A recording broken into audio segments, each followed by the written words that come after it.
No to lecimy.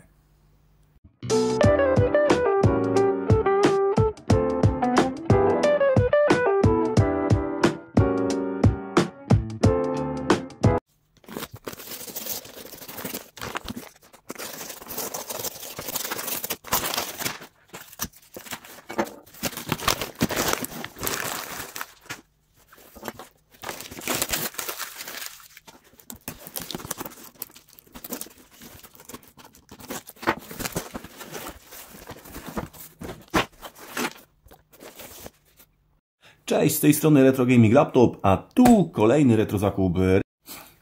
Z samym zakupem wiąże całkiem niemałe nadzieje, ponieważ wydawać by się mogło, że jest bardzo oryginalnym dziś retro laptopem. Mamy tutaj do czynienia z laptopem marki, jak zdążyliście zauważyć już po zasilaczu, Toshiba. Zasilacz tutaj, kostka cała jest, z tego co widzę, oryginalna. Do samego laptopa tutaj jest, a jakże, kamerka internetowa, i to kamerka internetowa z tamtych czasów. To jest jedna z tych pierwszych kamer internetowych. Na temat tej kamerki myślę, że coś więcej będę mógł powiedzieć w momencie, kiedy coś o niej poczytam. Pierwszy raz w życiu w ogóle widzę taki wynalazek. Widać, że ona ma tutaj dedykowane złącze pod Toshibę i sama kamera też jest firmy marki Toshiba. Tutaj będzie wymagała delikatnego odświeżenia, no ale myślę, że bez problemu sobie tutaj z tym damy radę. No ale generalnie idźmy do celu i zobaczmy, co to za laptop. Jeszcze taki mały off-top. Dostałem do laptopa praktycznie niezniszczoną torbę Targusa. No, rzadko kiedy coś takiego się zdarza. Także bardzo fajny, bardzo miły gest. Już tutaj sobie odłożymy tę torbę na bok i zobaczmy, co to tutaj przyszło. I ciach. I mamy tutaj laptopa marki Toshiba, wyglądającego z zewnątrz całkiem nieźle. Wydaje mi się, że tutaj stan zewnętrzny wymaga jedynie delikatnych poprawek, w sensie doczyścić, dopieścić. Mamy stację dyskietek, mamy gniazda PCMCIA. Z tyłu mamy modem, mamy 2 razy USB, co jest bardzo miłym zaskoczeniem, biorąc pod uwagę, że to jest laptop ery Windows 98, początki XP. I mamy tutaj PS2, zasilanie i z grubsza tyle. Bardzo fajnie, że jest tutaj fizyczny przycisk pogłaśniania, ale to było dość częste w Toshibach i akurat to bardzo sobie cenię, bo jest to bardzo wygodny dodatek. Generalnie skąd się wziął u mnie ten laptop? Laptopa zakupiłem sobie, tak jak wcześniej wspomniałem, na portalu OLX, gdzie sprzedawał go gość, który tak naprawdę robił sobie wyprzedaż garażową. Zbiera sobie on bowiem z wyprzedaży garażowej na remont swojego busa, który widzicie tutaj na zdjęciu. Jeżeli by Was interesowała historia tego busa, generalnie człowiek ten prowadzi swojego bloga, jak też można sam busik zobaczyć na kanale YouTube. Całe odnośniki do historii busa i człowieka, który się nim zajmuje, zostawiam Wam w opisie tego filmu. Natomiast wracając do samego laptopa, no jak widzicie, jest to Toshiba Satellite. Jest to Toshiba Satellite 2800 i no mamy tutaj stan, jak widać, lekko starty srebrny plastik. Generalnie reszta w bardzo, bardzo ładnym stanie. Tutaj panel z głośnikami również jest niepowycierany, wygląda to naprawdę zacnie. I tak na dobrą skalę tutaj myślę, że po doczyszczeniu, po regeneracji tutaj klawiatury, po ogarnięciu tych plastików będzie naprawdę sztosik, stan laptop. Zakupiłem tego laptopa, ponieważ wydawać by się mogło, że jest to bardzo ciekawy model i zamierzam to sprawdzić. Mamy tutaj dźwiękówkę Yamaha, która wspiera syntezę MIDI, która tutaj pod DOS-em podobno będzie nam bardzo ładnie chodzić, co nie omieszkam sprawdzić. Dodatkowo sam laptop wyposażony jest w chip graficzny ze stajni S3, który też w tamtym okresie miał swoje prywatne API, które nazywało się Metal. Nie wiem, ilu z Was o tym słyszało, ale też jest to dość ciekawa sprawa. I też jakby porównując w tamtym okresie do Direct, OpenGL czy Glide, miało swój smaczek. Naturalnym środowiskiem, jakim wyobrażam sobie ten laptop, jest DOS plus Windows 98. Oba systemy zamierzam sobie tutaj w pełni skonfigurować, tak aby na każdym działało wszystko, co ma działać, od akceleracji po dźwięk. Myślę, że jak najbardziej się mi to uda i będzie wszystko w 100% tak, jak to sobie zaplanowałem. Dlatego, że z tego, co czytałem w sieci, jest to naprawdę super uniwersalny laptop ery Windows 98 i DOS. W samym laptopie mamy tutaj, czego wcześniej nie wspomniałem, procesor Pentium 3 700 MHz na chipsecie Intel 815. Robi nam to pewne ograniczenia, aczkolwiek te ograniczenia dla nas ograniczeniami nie są. Dlaczego? Dlatego, że tutaj nie będziemy potrzebowali aż tyle RAMu, a maksymalna rozbudowa tego laptopa to 386 MB. Myślę, że tutaj zrobimy sobie 192 i będzie jak najbardziej ok.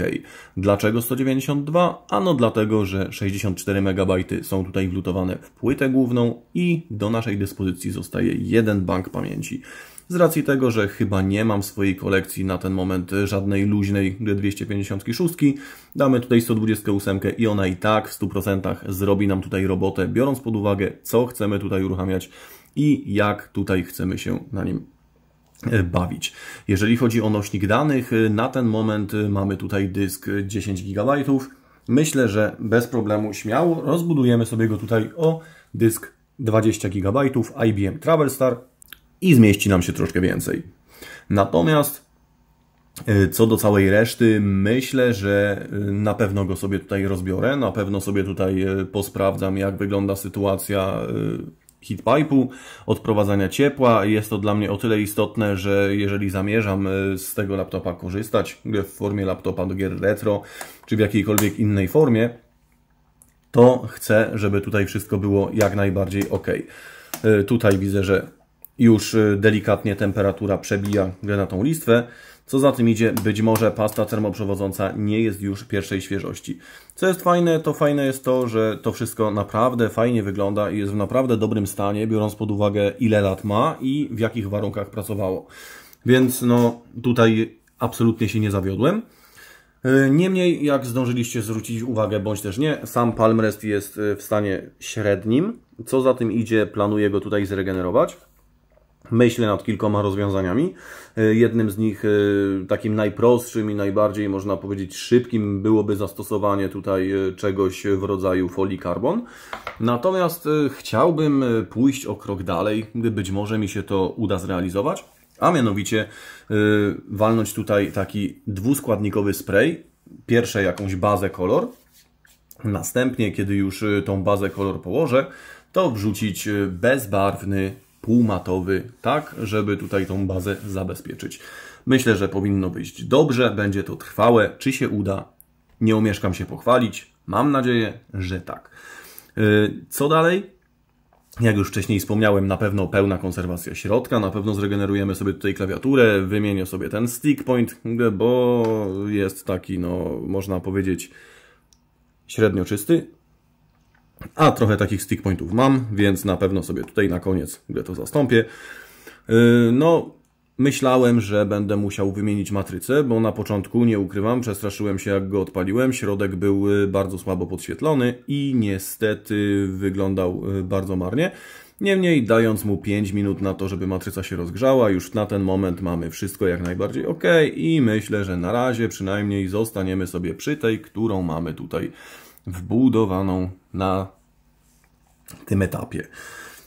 Co więcej mogę ciekawego powiedzieć? Słuchajcie, tutaj bardzo fajną rzeczą w przypadku tego laptopa Jest fakt, że mamy tutaj procesor Pentium 3 700 MHz i ktoś by powiedział, no dobra, no ale to już nie jest takie retro, słuchaj, gry DOS, to Pentium 1, niektóre gry ery Windows 98 to bardziej Pentium 2, nie wszystko będzie takie kompatybilne i tak dalej. I okej, ja bym się w większości przypadków z Wami zgodził.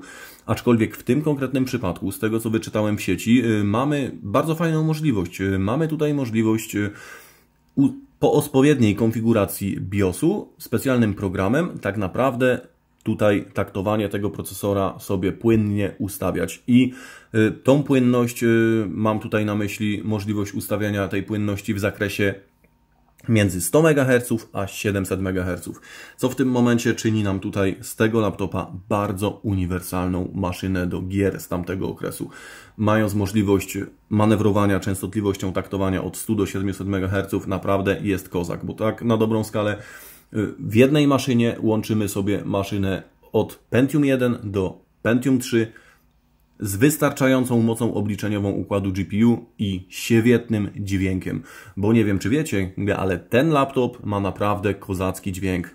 Pomijając fakt, że mamy tutaj chipset Yamaha, który ma hardware'owy syntezator MIDI i generalnie jest wspierany pod DOS-em, pod starymi systemami, tak jakby to była zwykła dźwiękówka na ISA, to dodatkowo mamy tutaj jeszcze stereofoniczny system dźwiękowy 2.1. Mamy tutaj dwa głośniki stereo na przodzie, górze obudowy, tu i tu. Natomiast z samego frontu, jak zwróciliście uwagę wcześniej, jak go omawialiśmy lub też nie, mamy wypust głośników i głośnik z dołu. Ten system, który jest tutaj, to system subwoofer, więc mamy tutaj generalnie zestaw głośników 2.1. Zestaw głośników 2.1, który podejrzewam, że naprawdę będzie fajnie dawał radę i nie omieszkamy sobie tego sprawdzić na etapie sprawdzania, jak to nam tutaj dalej będzie działać. No więc reasumując i pomalutku zmierzając do końca. Laptop uważam, że na ten moment zakup jak najbardziej udany. Bardzo się cieszę, że udało mi się pozyskać tego laptopa. Samego laptopa kupiłem naprawdę w fajnych pieniądzach, bo dałem za tego laptopa 75 zł. Dodatkowym smaczkiem i takim pocieszeniem dla mnie jest też fakt, że te pieniądze nie pójdą na przysłowiowego browara, tylko posłużą realizacji pasji kogoś innego, do czegoś innego. Generalnie całkowicie różna pasja od mojej, natomiast cenię każdą pasję, która prowadzi do samorealizacji, tak? Jeżeli ktoś uważa, że coś sprawia mu radość, że czuje się w tym spełniony, powinien to robić. Tak jak ja to robię, tak jak robi to człowiek, który regeneruje sobie tego właśnie busa z początku filmu. Jeszcze raz zapraszam na jego stronę, na film o busie. Obejrzcie sobie ten content, może do któregoś z Was to trafi, może ktoś zostanie tam na kanale i będzie chciał dalej oglądać te historie. Natomiast jeżeli chcecie zostać również ze mną, chcecie oglądać tą historię, jak też kolejne historie kolejnych laptopów i kolejnych retro sprzętów, myślę, że śmiało możecie rozważyć subskrypcję. Jeżeli ten film się podobał, łapa w górę. Natomiast na ten moment myślę, że będę już sobie pomału kończył. W następnym filmie z tą Toshibą myślę, że będzie już tutaj zainstalowany system operacyjny zarówno DOS, jak i Windows 98. Omówimy sobie, co na tym laptopie można sobie na tych systemach podziałać, jak to wygląda. Porównamy sobie API Metal do Glide, 3DFX, Direct Microsoftu czy OpenGL. Zobaczymy, jak to generalnie w tamtych czasach wyglądało i w jakich grach API Metal jest obsługiwane na dzień dzisiejszy, czy też wtedy. I zobaczymy, jak ten dźwięk działa pod natywnym DOS-em i generalnie jakie są wrażenia z odsłuchu tych głośników w porównaniu na przykład do Della XPI czy do standardowego innego retro buildu. Na ten moment kończę. Dzięki. Cześć.